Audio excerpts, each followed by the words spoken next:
Assalamualaikum warahmatullahi wabarakatuh. Perkenalkan, nama saya Dena Rudiana Eskom dari SMP Negeri 20 Tangerang. Saya akan memberikan materi tentang sujud syukur, sujud syahwi, dan sujud tilawah. Mari kita simak bersama-sama.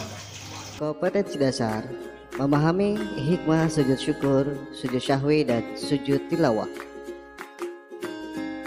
Tujuan pembelajaran. Setelah pembelajaran, peserta didik diharapkan dapat menjelaskan ketentuan sujud syukur, sujud syahwi, dan sujud tilawah. Mengamati. Sujud merupakan perbuatan seorang hamba sebagai bentuk penghormatan paling tinggi dan paling mulia kepada Tuhannya, Sang Pencipta, yaitu Allah Subhanahu wa Ta'ala. Sujud hanya dilakukan terhadap Tuhannya saja. Tidak boleh melakukan sujud terhadap sesama makhluk. Kita melakukan sujud ketika salat sebanyak 2 kali setiap rakaatnya. Selain sujud yang dilakukan dalam salat, ada lagi sujud lainnya, yaitu sujud syukur, sujud syahwi, dan sujud tilawah. Sujud merupakan satu bentuk kepasrahan dan penghambaan diri kepada Allah Subhanahu wa Ta'ala. Hanya kepada Allah Subhanahu wa Ta'ala sajalah manusia itu boleh bersujud. Adapun kepada sesama manusia, kita diperintahkan untuk saling menghormati saja. Sujud sudah sangat lazim dilakukan di dalam salat. Jika dihitung setiap satu rakaat dalam salat fardu, ada 2 sujud. Dengan demikian, jika dalam sehari semalam kita salat sebanyak 17 rakaat, maka dalam sehari semalam kita telah melakukan sujud sebanyak 34 kali. Yang akan dibahas dalam uraian di bawah ini adalah sujud-sujud yang dilakukan di luar rukun salat, yang meliputi sujud syahwi, sujud tilawah, dan sujud syukur.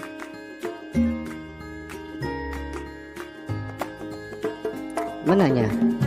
Setelah mengamati bagian materi, siswa diberi kesempatan bertanya apabila ada hal yang belum dipahaminya.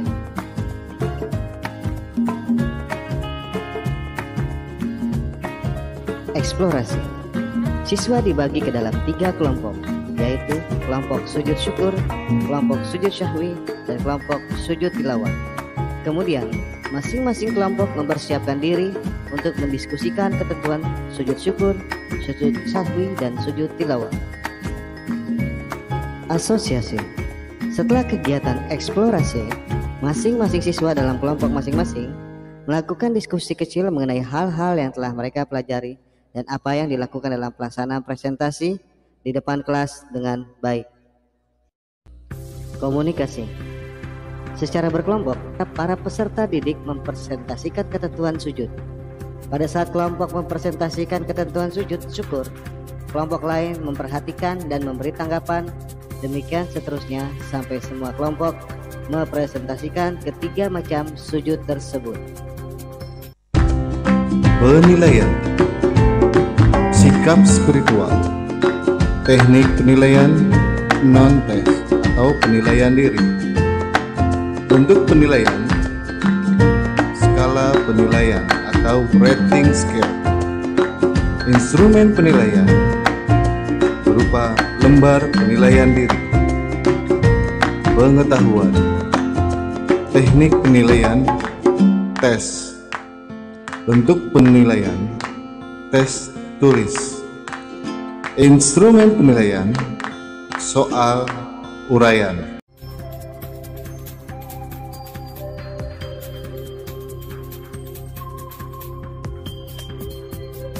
Syarat-syarat sujud syukur adalah: sujud syukur harus dilakukan dalam keadaan suci, menutupi aurat, dan harus menghadap ke arah kiblat.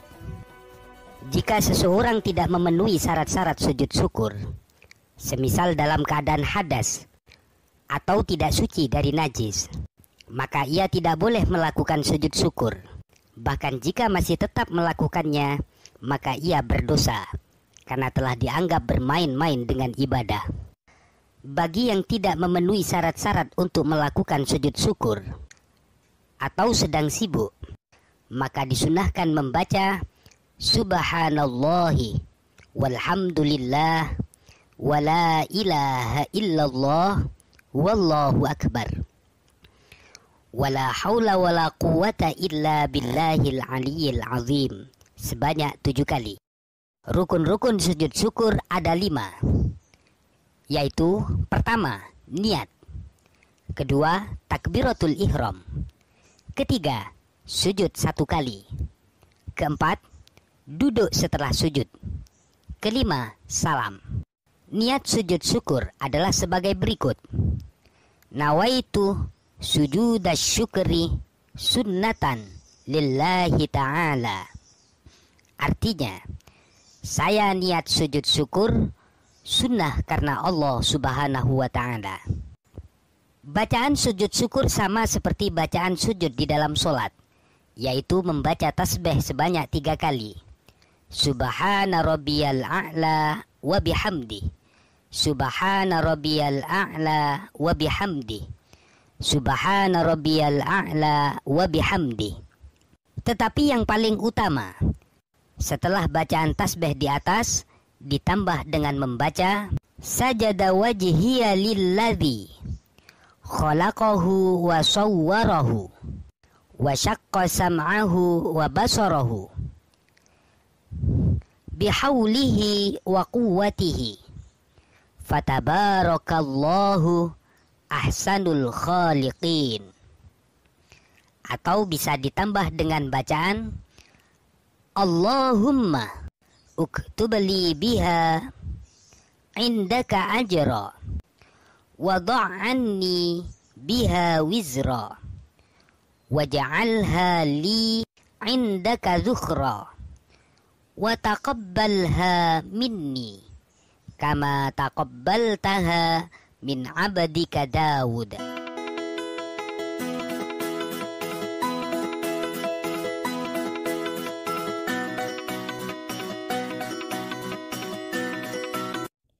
Bagaimanakah cara melakukan sujud sahwi? Pertama, cara sujud sahwi sama seperti cara sujud dalam salat. Kedua, sujud sahwi dilakukan 2 kali, dipisah dengan duduk sejenak. Ketiga, disyariatkan untuk membaca takbir setiap kali turun sujud atau bangkit dari sujud.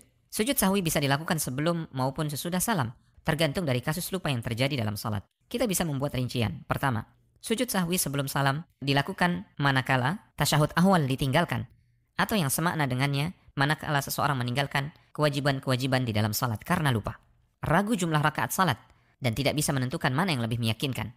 Pada kondisi-kondisi ini, seseorang melakukan sujud sahwi sebelum salam.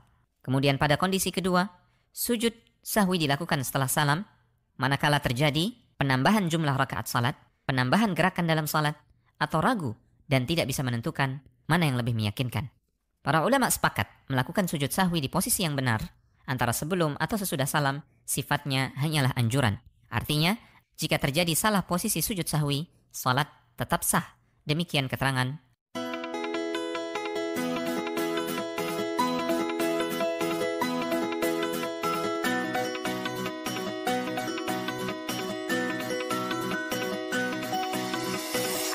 Bismillahirrahmanirrahim. Idza as-samaa'u inshaqqat wa adinat li rabbiha wa huqqat wal qamari idza اتسق لتركبن طبقا عن طبق فما لهم لا يؤمنون وإذا قرئ عليهم القرآن لا يسجدون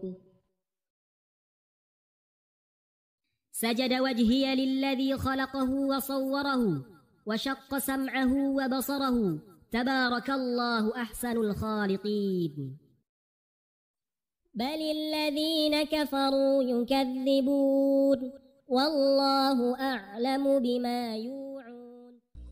Terima kasih dan sampai jumpa. Wassalamualaikum warahmatullahi wabarakatuh.